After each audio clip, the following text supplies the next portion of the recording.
Welcome back to Fox 43 AM Live. You've seen him on Grey's Anatomy, The Orville, Frasier, and more. He's the founder of Ebony Repertory Theater and has released the new book, The Family Business, 4 Generations of One Black Family's Artistic Odyssey. Please welcome Wren T. Brown. Good morning. Good morning. Thank you so much for that warm welcome. Oh, it's great to have you on the show today. I'm very excited to chat with you about the new book, but I want to start with you and your career a little bit. Tell us a little about your journey as an actor and what led you to founding the Ebony Repertory Theater. Well, it all began for me in 1982 as a senior in high school. I was performing a poem called An Antebellum Sermon by Paul Laurence Dunbar, and on stage that night, the way that this piece seemed to be touching that audience and what the audience gave back to me as a performer, that became my definition of reciprocity, that there was mutual benefit, it felt like, in this exchange. And that day, I determined that I was going forth with my career as a professional in the arts. That was my passion. And as long as I was going to live, that's what I was going to do. And then I realized, excuse me, that it was directly tied to my family history, that 3 generations prior to me had traversed the same theatrical vineyard. So there was something that felt very comfortable. I felt grounded right from the beginning of my career. And now 43 years later, here I am. Yeah, so you're 4th generation in your family to be in show business. Like, who are your influences in your family that to also kind of lead you on? My mother's parents, my maternal grandparents, Ruth E. Gibbons, my grandmother, born in Los Angeles in 1911. She was a torch singer and a cotton club dancer here. And my grandfather, Lee Young Sr., born in 1914, on this day, March 7th, in Louisiana, New Orleans, Louisiana. He was my living hero. My grandfather was the first black staff musician in the history of Hollywood, Columbia Pictures, 1946. He was the drummer and musical director for 25 years with Nat King Cole, and he made his first records in 1937 with Fats Waller.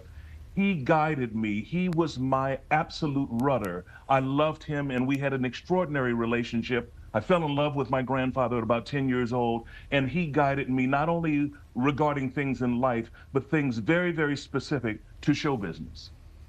Did you ever feel, I guess, the pressure of living up to such a legacy? You know, I did not feel pressure. It was a burden of privilege, if you will, to follow in these footsteps because I was greatly inspired by them. And I felt that with the talent that I had and the talent that I was cultivating within myself, with their inspiration guiding me, I felt that I could have a rewarding journey. And I always wanted to be an objective success in a subjective industry. So what finally inspired you to write this book, The Family Business?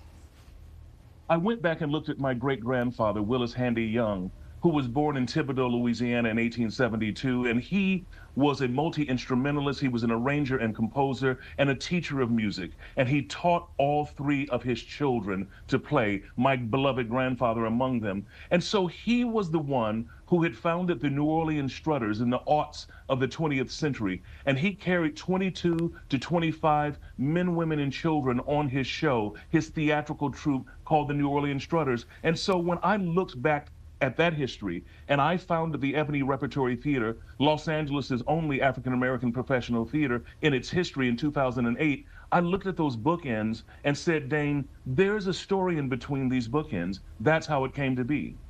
Amazing. So what are people going to kind of discover in this book with your family and history? Well, they'll discover early Hollywood history. You know, the turn of talking pictures from silent pictures was 1929, and the family literally, my grandfather, Troy Brown Sr., my father's father, who was the 5th Black Actor in Screen Actors Guild, he made a picture in 1929 called Asleep at the Switch. So you'll discover Hollywood history. You'll learn about a lot of the theaters and the venues, about minstrelsy, vaudeville, carnival shows, tent shows. There's a lot of history to learn here in this book. You'll learn specifically about the careers of my 4 parents, but there's a lot of entertainment history, as I said, in clubs, in theaters, and in Hollywood, as well as the sound stages and music studios from around the world.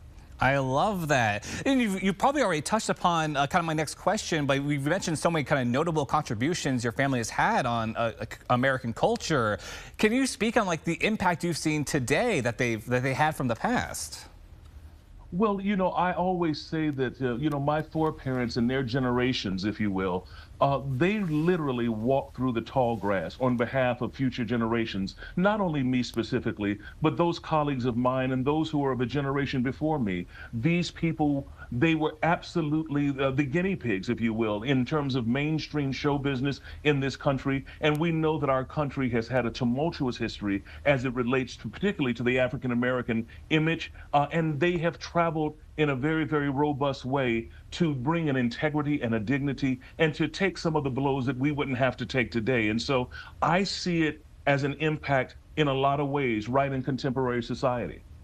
Wonderful. So I'm very excited to get my hands on this book myself. How can other people, how can our viewers check out The Family Business? TheFamilyBusinessBook.com. TheFamilyBusinessBook.com. Easy enough. I love that. And Wren, one final question. What's next for you now? Where can we see, or can we learn more of your work? Where can we see you next? Well, I'm next going to do work at our own theater, the Ebony Repertory Theater. I have some directing duties upcoming this year, but I'm excited to produce a play that's coming in the next 6 weeks, and it's called The Debate. And it examines the 60-year-old debate of James Baldwin and William F. Buckley at the Cambridge Union. This year is the 60th anniversary of that great debate, and we'll be presenting that work in May at our theater.